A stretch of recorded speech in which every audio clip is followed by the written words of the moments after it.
Hello students. हम आज की इस वीडियो में मुगल वंश के संस्थापक बाबर से संबंधित सभी महत्वपूर्ण जानकारी को देखेंगे। अब हम लोग आज के अपने टॉपिक की ओर चलते हैं। बाबर का पूरा नाम जहरुद्दीन मोहम्मद बाबर था। बाबर का जन्म 14 फरवरी 1483 में फरगाना में हुआ था। इनके माता का नाम कुतलुक निगार खाना था, जो मंगोलों की 14वीं वंशज थी, और इनके पिता का नाम उमर शेख मिर्जा था, जो तैमूर के 5वें वंशज थे। इस प्रकार बाबर में मंगोल और तैमूर दोनों के रक्त थे। बाबर 1494 में मात्र 11 वर्ष की अवस्था में फरगाना का शासक बनता है। इनकी पत्नी का नाम महम बेगम था। हुमायूं का जन्म इन्हीं से हुआ था। बाबर के पुत्र का नाम हुमायूं, कमरान, हिंदाल और अश्करी था, और इनकी पुत्री का नाम गुलबदन बेगम था। 1507 ईस्वी में कांधार विजय के उपरांत बाबर बादशाह की उपाधि धारण करता है। बाबर ने भारत में पहला आक्रमण 1519 में बाजार पर किया और बाजार एवं भीरा को जीत लेता है। 1519 से 1526 के बीच बाबर भारत पर 5 बार आक्रमण करता है। बाजार अभियान में ही बाबर सर्वप्रथम तोपखाने एवं बारूद का प्रयोग करता है।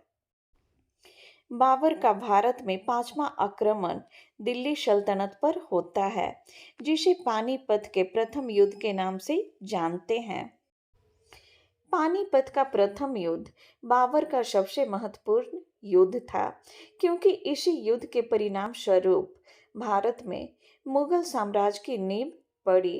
पानीपत का प्रथम युद्ध 21 अप्रैल 1526 को दिल्ली के सुल्तान इब्राहिम लोदी और बाबर के बीच लड़ा गया, जिसमें बाबर विजयी होता है और लोदी वंश का शासक इब्राहिम लोदी की पराजय होती है।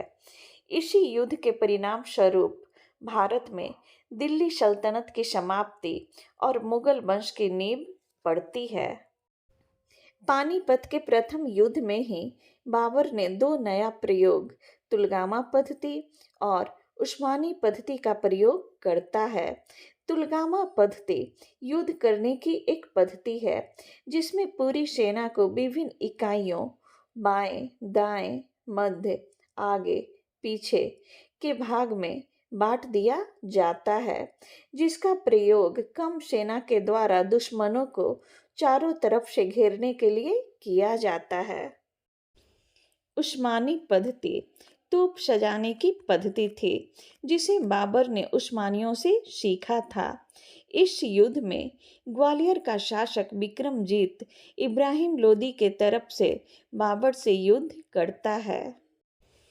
इस युद्ध में इब्राहिम लोदी और विक्रमजीत युद्ध स्थल पर ही मारे जाते हैं। इसी युद्ध में विक्रमजीत से हुमायूं को कोहिनूर हीरा प्राप्त होता है। इसी युद्ध के उपरांत बाबर कालंदर की उपाधि धारण करता है। खनवा का युद्ध भारत में मुगल सत्ता स्थापित करने के बाद बाबर का पहला युद्ध था, जो 16 मार्च 1527 को हुआ था। खनवा का युद्ध बाबर और मेवाड़ के शासक राणा सांगा के बीच हुआ था। इसी युद्ध में बाबर को एक ज्योतिषी ने कहा था कि तुम इस युद्ध को हार जाओगे, लेकिन बाबर ने कहा, मैं युद्ध जीतूंगा।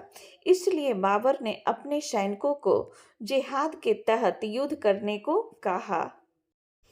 उसने युद्ध किया भी और जीता भी। इस युद्ध को जीतने के बाद बाबर गाजी की उपाधि धारण करता है। भारत में मुगल वंश की स्थापना करने के बाद चंदेरी का युद्ध बाबर का दूसरा युद्ध था, जो 1528 में बाबर और चंदेरी के शासक मेदिनी राय के बीच होता है। इस युद्ध में भी बाबर सैनिकों में जोश भरने के लिए जिहाद का नारा देता है। बाबर इस युद्ध में जीत जाता है और मेदिनी राय हार जाता है। मेदिनी राय के दो पुत्रियां थे।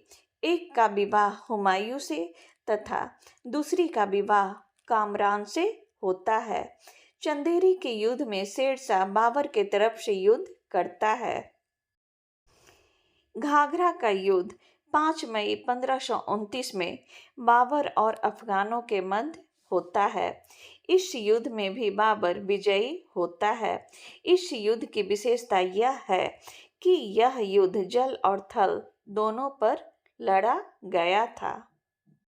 घाघरा के युद्ध के लगभग 1.5 वर्ष बाद ही बीमारी के कारण 26 दिसंबर 1530 को बाबर की मृत्यु हो जाती है। बाबर को पहले आगरा के आराम बाग में दफनाया गया था। बाद में काबुल में शेरशाह सूरी के समय बाबर की विधवा ने दफनाया था। बाबर ने काबुल में शाहरुख नाम का चांदी का सिक्का चलाया था और गंधार में बाबरी नाम का चांदी का सिक्का चलाया था। इस प्रकार हम लोगों ने आज के वीडियो में बाबर से संबंधित सभी महत्वपूर्ण जानकारी को देखा और जानने का प्रयास किया। इसी के साथ मेरा आज का वीडियो समाप्त होता है। हम लोग फिर मिलेंगे नए वीडियो में, तब तक के लिए नमस्कार।